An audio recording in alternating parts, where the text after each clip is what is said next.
Hey everyone! So many of you probably already know that for several years I worked as a tech for Staples/EasyTech, and man, I could write a book, a very big book, about the things that went on in that store. And I mean, don't get me wrong, it was a great place, and I miss it all the time.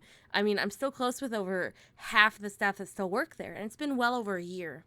But many of these stories would be tech related, that's for sure, because that's where I worked. But my favorite story out of all of them, though, is this one, just because of how absolutely insane it is.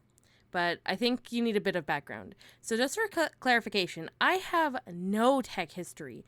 And I mean, in the early 2000s, I was one of those Neopets kids that had the custom HTML backgrounds, and I could basically code the entire website. But once we got past elementary school, I could barely even plug in a printer. Like that's it. But there was only one tech in the whole store, and I mean, he was still probably my favorite coworker for a very long time, and we worked really close together. Just we had one room for both techs. But I started out as his assistant, but once they realized that I had a car and he didn't, that just meant I became a tech. So they swept me kind of into the room, and we became basically the Geek Squad, except the only qualification is that you had to have a car and you could Google stuff. And I used Google a lot. So anyway, here's me. I have my dinky garage sale car and a bag of tech stuff, which I don't even know what half of it is. But they sent me on my way. So anyway, I guess I'm a tech. My first two customers were just sweet little old ladies who fed me muffins and gave me iced tea while I sat on their floor installing their new computers and setting up Outlook. Easy peasy. But the third customer, oh boy. So I wasn't in charge of setting up the appointments. That was the salespeople's jobs. I just went. So one morning, I grabbed my bag. I'm sweating shaky because, like, you need to fully understand that I didn't know what I was doing. I was an imposter. So, okay, this is pretty important, but Staples has basically no regard for employee safety, because the one thing that Geek Squad does well is that they have two people come to the appointment, mostly to prevent murder and other gross things, but not Staples. Staples could only spare me, apparently, and I'm a girl in my early 20s. And I was not comfortable, but whatever. I liked the job, and I figured the worst thing they could do was fire me, so I still went on. Anyway, I kept my phone on me just in case, but so far it was just old ladies, so I wasn't too worried. But this morning I grabbed my bag and I went to my car. I don't have a GPS, so I used my printed out map, and I made sure I had a teeny bit of data left, because in case I got horribly lost. And I went on my way. I knew based on the map that it was going to be a long ways away, about a 40-minute drive. Well, about 20 minutes of that was on the highway, and the other 20 was on unpaved gravel.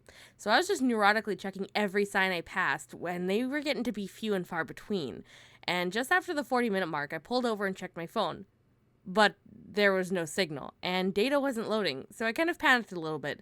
But I kept going, and I was totally aware that I was in the middle of absolute nowhere, but eventually I found this driveway, and it wasn't even marked, so I prayed it was the right address. So it wasn't, there's just this random road, but it was kind of in the area I was looking for. But all I could see was an orchard and a huge 10-foot tall chain link fence. So I checked my phone again, and there's still no signal. So I was pretty dang sure I was going to get murdered. But I went back to my car, since I was absolutely, without a doubt, creeped out. And then this old guy came out and starts waving and yelling, not angrily. So I waved back, and he came closer and opened the gate.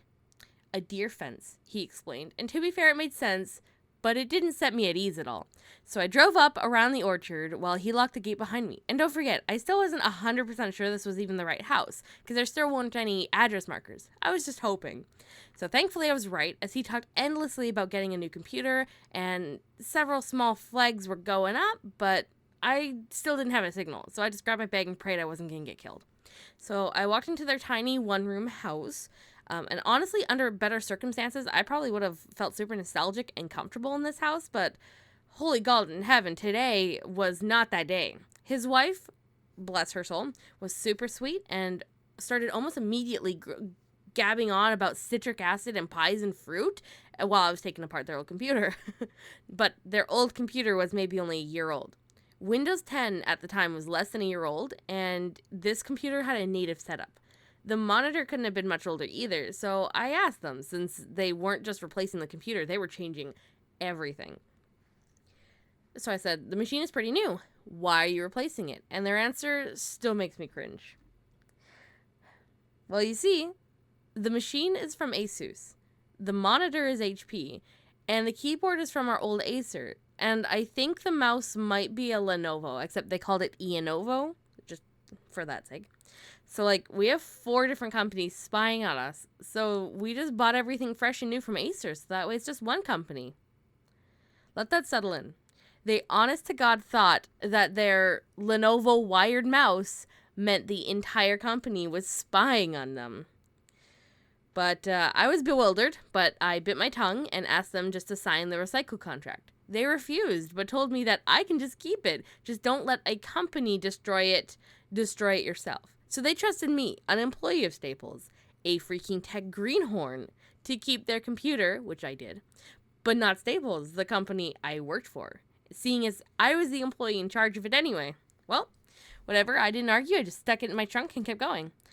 So after the initial setup, which was easy peasy, the wife comes up to me with a granola bar box, like one of those Nature Valley granola bar boxes, filled to the brim with SD and micro SD cards. She says, "Since you're here, could you transfer our data to our new unit?"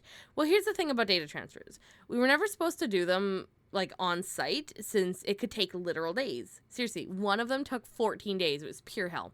But I was pretty freaked out, so I said sure and frowned and asked, "What kind of files are they?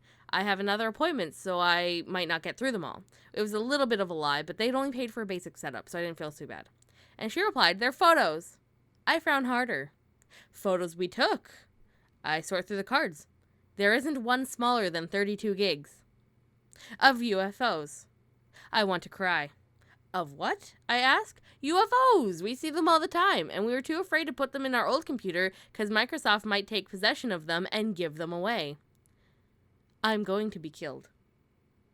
At this point, I'm legitimately torn between telling them I'm from the FBI and booking it far, far away and not looking back. I, thank God, didn't do that, and I plug in my adapter and start chipping away at the cards. 99% of the photos were ungodly blurry, and then I stop. It's been well over an hour. "Hey, you do know that the computer only holds 1 terabyte of space. I won't be able to fit all of them," I tell them. They nod and smile. "Don't worry, I have these hard drives, and there's already stuff on them, but I'm sure there's room." This is worth far more than the minimum wage that I am currently making. So now, after all this transfer and all this BS, it's been almost 2 hours. The conversation has well surpassed citric acid and pies, and now they keep telling me about their night watches for UFOs and paintings of what they've seen. Thankfully, oh so thankfully, I was just finishing up and was gearing to go when the wife stops me one last time, with a box of peaches in her arms. I forced a smile and thanked her, and she waved her hand away and said, "Don't worry, these aren't the irradiated ones." And I stop and I try to rack my brain from memory of them talking about it, but I'm pretty sure I didn't hear anything about that. Thankfully, I wasn't going crazy. And her husband said, "Several months ago, our horse was abducted, and so we had to cut down all the peach trees from around the corral since they were irradiated. We burned the fruit, though, so no worries."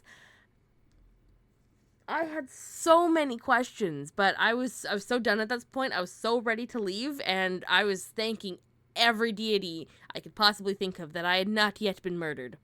So it was another 40-minute drive back to Staples, where I stood in the tech room, glassy-eyed and in utter disbelief. The managers and other techs came in and asked me what happened, and for a solid 2 days, all I could do was ask for a raise and refuse to go to any more jobs. I did not get a raise, and I went on many, many more jobs. So that was probably the most interesting case that happened to me. There's plenty of other entertaining ones, but it's been a long time, and this is still my favorite story to tell about my days as a tech. Yeah. Anyway, I want to completely conclude by giving a big shout out to my patron Jupiter. If you want to support me, the links are in the description. Well, thank you guys. See you again next week when I don't have to think about this crazy job.